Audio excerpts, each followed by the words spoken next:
पिछली वीडियो में मैं आपसे बात किया था कैंडल क्या है और कैसे इसका यूज़ किया जाना चाहिए ब्रेकआउट डिटरमिन करने के लिए। एक क्वेश्चन बच गया था कि कैंडल कित का साइज क्या होना चाहिए या कितना पिप्स ऊपर या नीचे ये क्लोज होना चाहिए किसी भी अपर ट्रेंड लाइन या लोअर ट्रेंड लाइन के जस्टिफाई करने के लिए ब्रेकआउट को।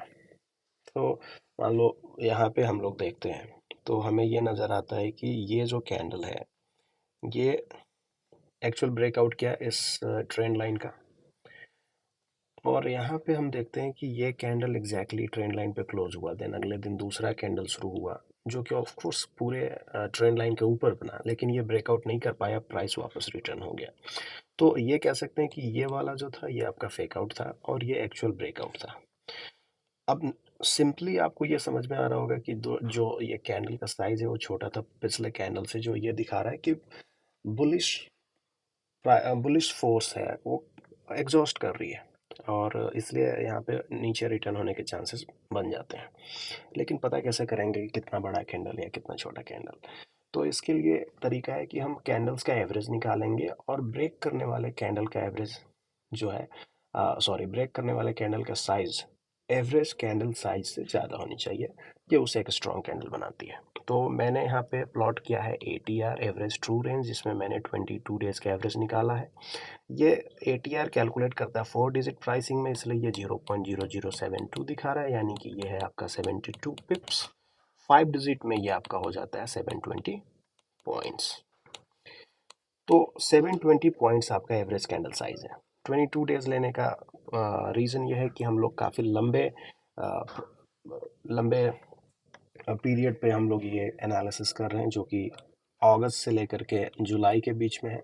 इसलिए एटलीस्ट हमें पूरे मंथ में जितने डेज होते हैं उतने डेज का एवरेज लेना चाहिए, जो कि लगभग 21 वर्किंग डेज, 21 पॉइंट समथिंग होगा, इसलिए मैंने 22 का लिया है। अब यहाँ पे आप देखेंगे कि ये जो कैंडल का साइज है ये पहले से ही मैंने क्रॉस हेयर से मेज़र किया हुआ है। ये है 105.4 पिप्स। तो ये जस्टिफाई किया ब्रेकआउट को। और यहाँ से आ, और ये जो है इसको आप मेज़र करेंगे तो ये 72 पिप से कम है, इसलिए ये जस्टिफाई नहीं करता ब्रेकआउट को। ब्रेकआउट से पहले आपको ये समझ लेना भी ज़रूरी है कि आपका जो लाइन है, जिस लाइन को हम ब्रेक करने की बात कर रहे हैं, वो बहुत सही तरीके से ड्रॉ होनी चाहिए। तो यहाँ पे मैंने ये जो दो लाइन ड्रॉ किए हैं, एक तो ये हो गया और दूसरा ये जो हो गया, ये मैंने इक्विडिस्टेंट चैनल के थ्रू ड्रॉ किया, जो कि exactly parallel to each other है। और ये जो यहाँ से प्राइस डेवलपमेंट जब चालू हुई थी उसके पहले तक, जब ये प्राइस हमने देखा ही नहीं था, उसके पहले तक ये जो लाइन था ये इन तीन जगहों पे कनेक्ट कर रहा था, तो ये ऐसे भी एक सही ट्रेंड लाइन था। और हमने देखा कि ब्रेकआउट के बाद भी प्राइस सेम स्लैंट में, सेम स्लोप में नीचे गिर रहा है, जो कि एक बहुत सही प्राइस डेवलपमेंट दिखाता है, प्रॉपर हार्मनी को ये शो करता है। इसलिए हमें इस तरह से ही ट्रेंड लाइन ड्रॉ करना चाहिए और उसका ब्रेकआउट। तो अब तो ये समझ में आ गया होगा कि साइज ऑफ कैंडल क्या होना चाहिए। लेकिन अब यहाँ पे देखो, ये भी एक प्राइस रेंज है, तो क्या इसके ब्रेकआउट के लिए भी हमें 72 पिप्स से बड़ा कैंडल चाहिए? जी नहीं।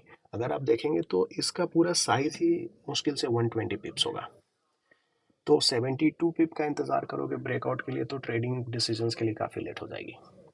या हो सकता है अगर आप आ, किसी प्राइस रेंज के अंदर ट्रेड कर रहे हो तो भी काफ़ी लेट हो जाएगी। तो प्राइस रेंज के अंदर या उसका ब्रेकआउट के लिए कैसे ट्रेड करते हैं ये मैं नेक्स्ट वीडियो में बताऊंगा, लेकिन फिलहाल सिर्फ ये बता दूं कि ऐसे सिचुएशन में आपको टाइम फ्रेम छोटा कर लेना चाहिए। तो आप डेली के बजाय 4 आवर पे चले जाएं और वहाँ पे इस रेंज को समझने की कोशिश करें।